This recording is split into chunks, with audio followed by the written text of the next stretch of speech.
Bonsoir. Pour vous présenter rapidement le relais, voilà, on a une structure qui a été créée en 1994 à Saint-Herblain. L'objet de notre entreprise, parce qu'on a un statut d'entreprise, j'étais là pourquoi, son objet, c'était pas de se mettre à collecter des vêtements, à les trier et à les valoriser. Mais notre objet social, c'est de créer des emplois pour des personnes qui vivent des situations d'exclusion. Et le moyen d'y arriver, c'est de collecter, trier et valoriser des vêtements, des chaussures et de linge de maison collectés, voilà, auprès des particuliers. Voilà. Et cet objet, c'est mettre l'homme au cœur d'une entreprise, de la société, et c'est redonner sa chance à chaque personne qui vit une situation d'exclusion. Alors après, la masse de travail est énorme, parce que si on regarde la population exclue en France, eh bien, elle représente 8 millions de personnes. Et puis notre action aujourd'hui, sur l'ensemble des relais en France, permet à 2500 personnes d'avoir un emploi et d'avoir quitté sa situation d'exclusion pour retrouver une place dans la société, une place où on peut être fier tous les jours de dire en rentrant chez soi, ce soir, ce qu'il y aura dans mon assiette vient de mon travail, de mon activité et de ce que j'ai fait pour moi et pour les autres. Parce qu'on ne peut pas donner un sens à ce que l'on fait si on est tourné uniquement sur soi-même, et si on n'est pas ouvert, et si on n'ouvre pas en permanence la porte des personnes qui viennent de l'extérieur. Donc on doit toujours être en mesure d'accueillir d'autres personnes en situation d'exclusion. Donc on doit travailler pour soi-même, mais l'essentiel du travail doit être fait pour les autres.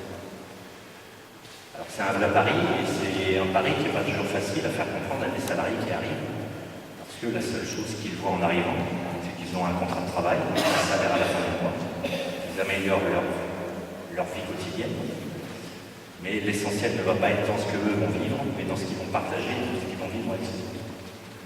Voilà, donc c'est un pari qu'on vit, nous, voilà, sur Saint-Herblain depuis 20 ans. Enfin, je vous dis Saint-Herblain, parce mais on est à Couëron maintenant, parce qu'on a déménagé il y a quelques mois.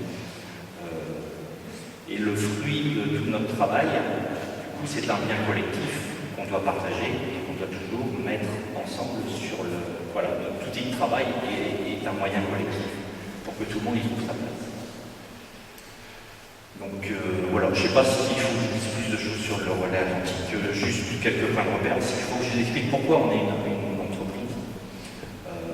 Alors on est une entreprise particulière, on n'a pas constitué la structure en association, parce qu'on est sur une activité économique. Et quand on est sur une activité économique, eh ben on se doit, c'est notre opinion, on se doit d'avoir un statut comme une entreprise classique, avec un bémol, c'est qu'on n'a pas un statut d'entreprise classique malgré tout. Mais on se doit de montrer que, avec ce que l'on fait pour des personnes en situation d'exclusion, elles ont la capacité de faire tourner une entreprise qui doit réaliser un chiffre d'affaires pour assurer le paiement des salaires, qui doit dégager un peu de résultats économiques pour pouvoir refaire des investissements, et qui doit aussi partager une partie de ce résultat économique avec ses salariés. Donc notre statut particulier, c'est une SICOP, c'est une société coopérative et participative, parce que le nom a changé depuis quelques temps.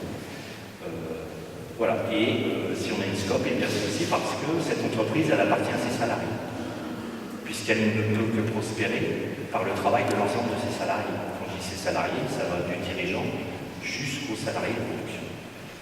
Et donc le résultat de l'entreprise, eh bien, on le partage à la fin de l'année. Là, on est en train de clôturer nos comptes aujourd'hui. Je ne connais pas encore le résultat. Mais on partage ce résultat en deux.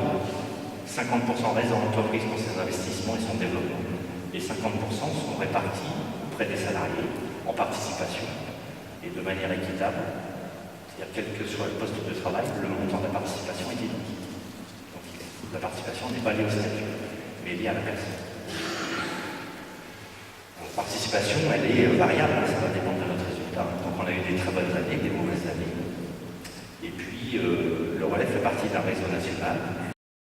On prend aujourd'hui 29 structures d'insertion comme le relais atlantique. Et on a mutualisé nos résultats. Ça veut dire que tous les résultats des 29 structures sont rassemblés. Une structure qui fait un déficit ne va pas abonder à ce bien collectif. Mais on ne va pas rentrer dans le résultat global sans déficit. On considère qu'il fait zéro. Et on va répartir cette richesse auprès des 2500 salariés au plan national. Voilà. Donc même si on est dans une structure en difficulté, on bénéficiera du résultat des autres structures. Voilà. Et puis, une autre particularité, c'est qu'on a aussi 3 relais en Afrique, puisque nous travaillons aussi dans des vêtements très triés et valorisés. On a une part de nos activités à l'exportation, et sur cette part à l'exportation, on a créé 3 relais en Afrique, qui aujourd'hui permettent à 500 personnes vivant en Afrique d'avoir retrouvé un emploi et de relancer une activité économique dans leur pays. Voilà, donc on a aujourd'hui 3 relais en Afrique, c'est un au Sénégal, un au Burkina Faso, et puis un autre relais à Madagascar. Voilà. Et comme on est toujours dans cet esprit de développement économique, les 3 relais en Afrique réinvestissent leurs bénéfices sur le soutien de création de nouvelles activités économiques dans le pays où ils ont généré leurs résultats. C'est-à-dire que les résultats économiques des 3 relais en Afrique ne reviennent pas en France, on ne se les partage pas entre nous, mais ils restent en Afrique. Et puis du coup, ils servent à faire des développements économiques. Voilà, on a, si je prends le Sénégal, aujourd'hui, ils ont investi dans un village qui a relancé des activités en agriculture. Et du coup, ils sont producteurs de tomates, d'épices, etc. Et puis, si on prend le Burkina Faso, alors qui est le premier relais créé en Afrique il y a 10 ans, au Burkina Faso aujourd'hui, on a des activités, on a soutenu la création d'une coopérative d'apiculteurs. Et là, le Burkina Faso est un très gros producteur de miel. Mais il n'était pas organisé, il n'y avait pas un vrai réseau au niveau de la récolte du miel et puis de sa commercialisation. Voilà, au moment où on a aidé les apiculteurs à créer cette coopérative, ils collectaient 1,5 tonne de miel, aujourd'hui ils collectent à peu près 70 tonnes de miel.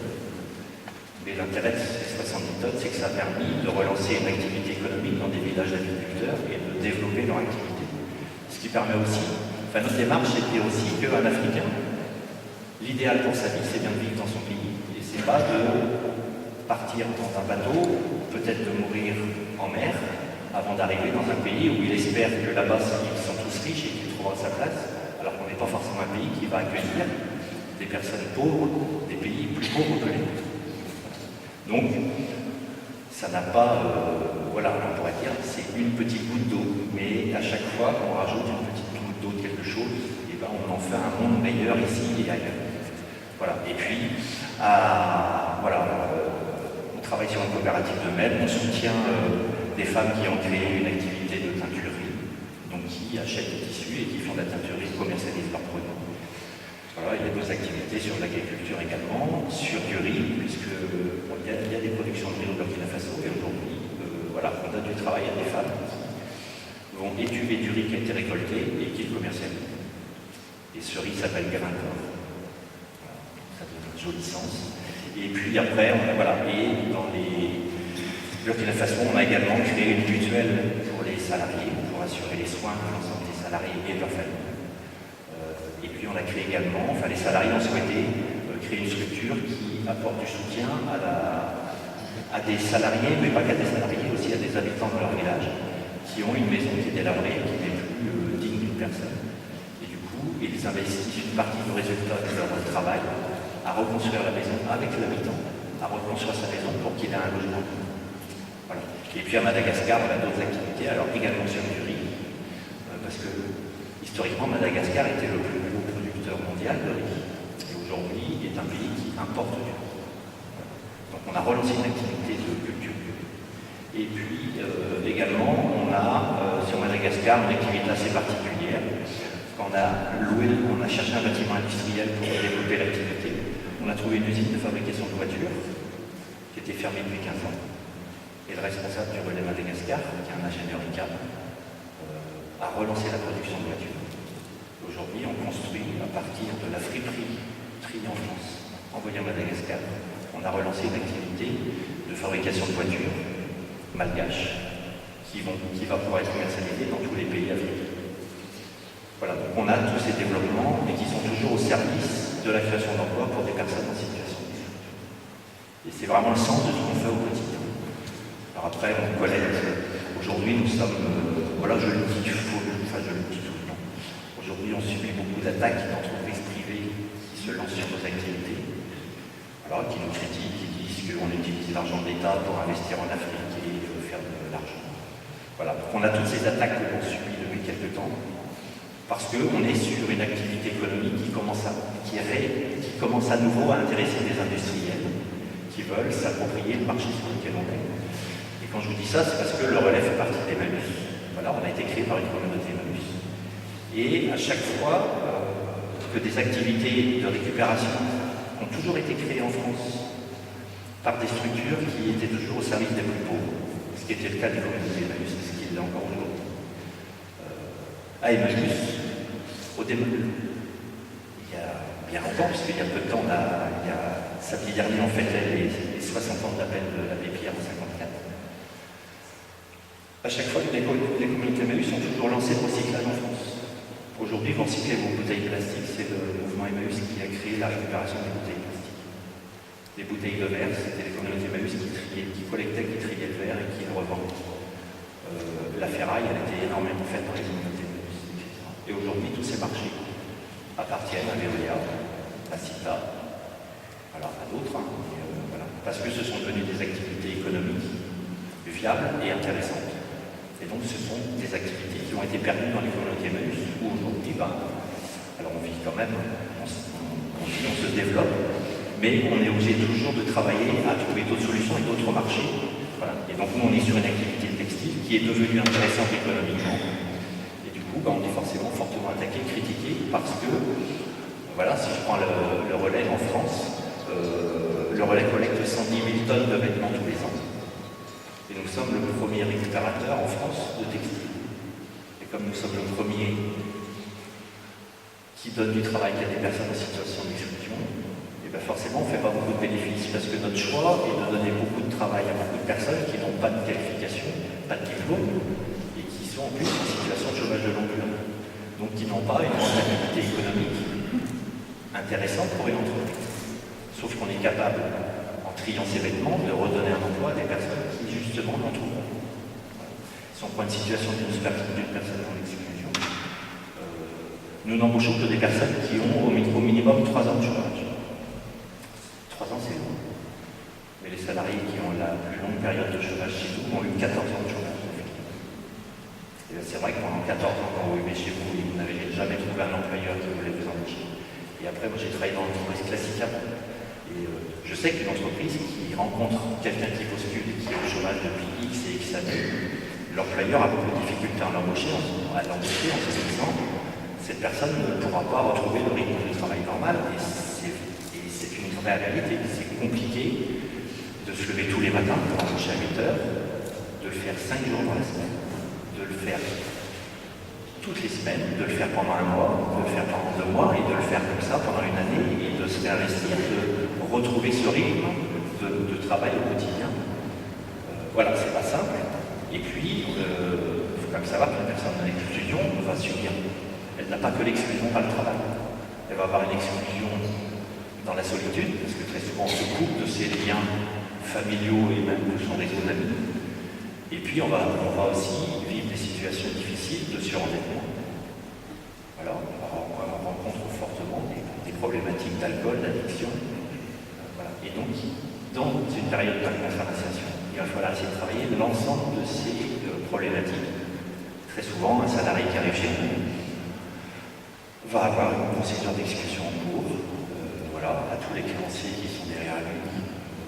Sauf que quand on est en situation d'exclusion et qu'on touche ou plus rien, donc il n'y a rien à saisir, ou on touche le RSA n'est pas saisissable. Mais quand un salarié signe un contrat de travail chez nous, comme à nouveau il touche un salaire, tous les créanciers frappent à la porte et toutes les mesures se remettent en route pour faire des saisies sur salaire, etc. Donc, il faut aussi, dans notre travail, une partie de notre travail, c'est de protéger les salariés. Alors, il y a plein de méthodes. Il y a des méthodes illégales. Mais je pense que des fois, il faut être fier de se mettre dans l'illégalité, de protéger un salarié. On n'a pas le droit de verser un salaire en espèces à un salarié.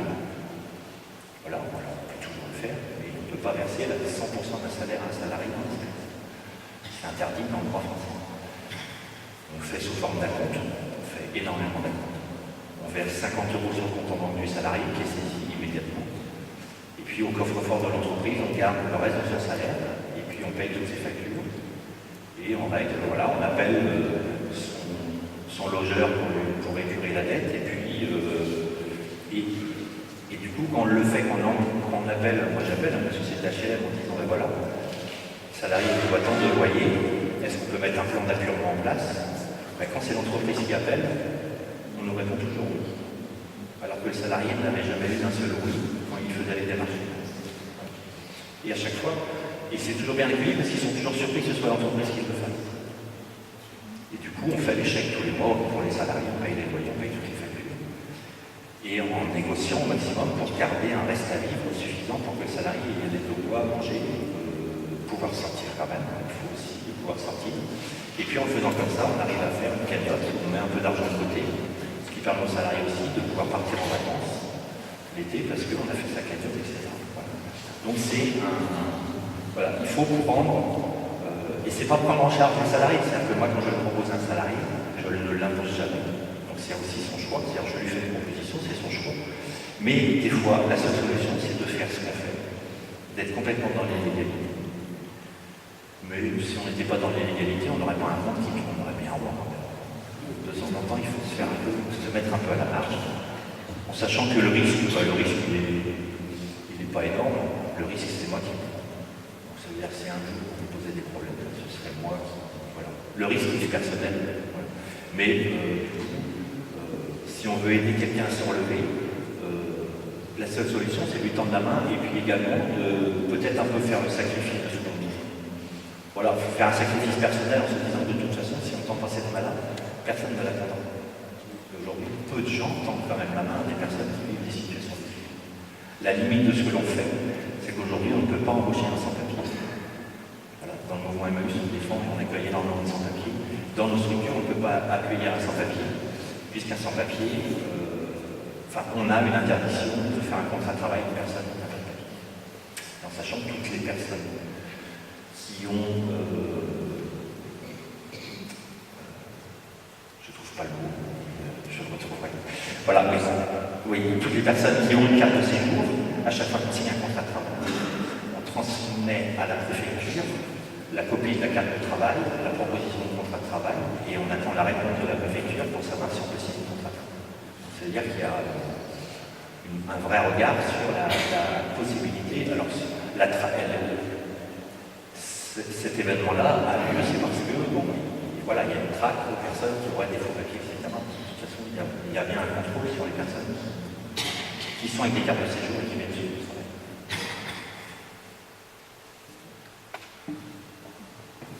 Merci. Merci de cette présentation dans laquelle on entend en filigrane justement ces notions qu'on a vues tout à l'heure présentées par Elisabeth et Christian, de fragilité, de communauté, de solidarité, fragilité-force. Donc voilà. Et ça, c'est quelque chose voilà, qui me semble être un peu au cœur. Moi, j'aimerais poser une question à Elisabeth. C'est quoi votre force? C'est-à-dire, quels sont les jours où vous dites là, je suis forte? Est-ce que vous pourriez répondre à cette question? Oui. Force.